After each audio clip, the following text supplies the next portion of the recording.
వైజాగ్ వేదికగా జరుగుతున్న రెండో టెస్టులో సెంచరీ సాధించిన టీమిండియా యువ బ్యాటర్ శుభం గిల్కు ఇంగ్లాండ్ మాజీ క్రికెటర్ కెవిన్ పీటర్సన్ థ్యాంక్స్ చెప్పాడు.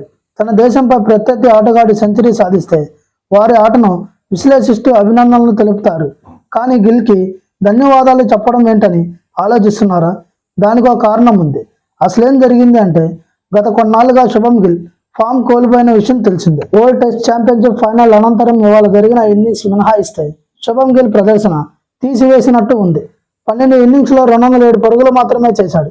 తన వ్యక్తిగత స్కోర్ 36 పరుగులు, సగటు కేవలం 18. దీంతో శుభం గిల్పై విమర్శలు పెద్ద ఎత్తున వచ్చాయి. జట్లు అతన్ని తప్పించాలని డిమాండ్ పెరిగింది.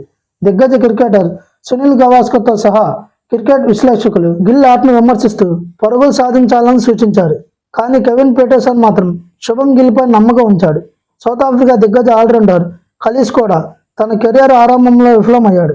కానీ అతడు చిన్నగా ఉత్తమ టెస్ట్ క్రికెటర్గా నిలిచాడని పీటర్సన్ అన్నాడు. తొలి 10 టెస్టుల్లో ఖలీస్ సగటు 22 మాత్రమే. కానీ ఆ తర్వాత క్రికెట్లో అత్యుత్తమ ప్లేయర్గా సత్తా చాటాడు. గిల్కు కాస్త సమయం ఇవ్వండి పీటర్సన్ ట్వీట్ చేశాడు. ఆ ట్వీట్ చేసిన 48 గంటలలోపే శుభం గిల్ సెంచరీ సాధించాడు. దీంతో తన నమ్మకాన్ని నిలబెట్టినందుకు థ్యాంక్స్ గిల్ అంటూ పీటర్సన్ మరో ట్వీట్ చేశాడు. ఈ వీడియో కనుక మీకు నచ్చినట్లయితే please like, share and subscribe.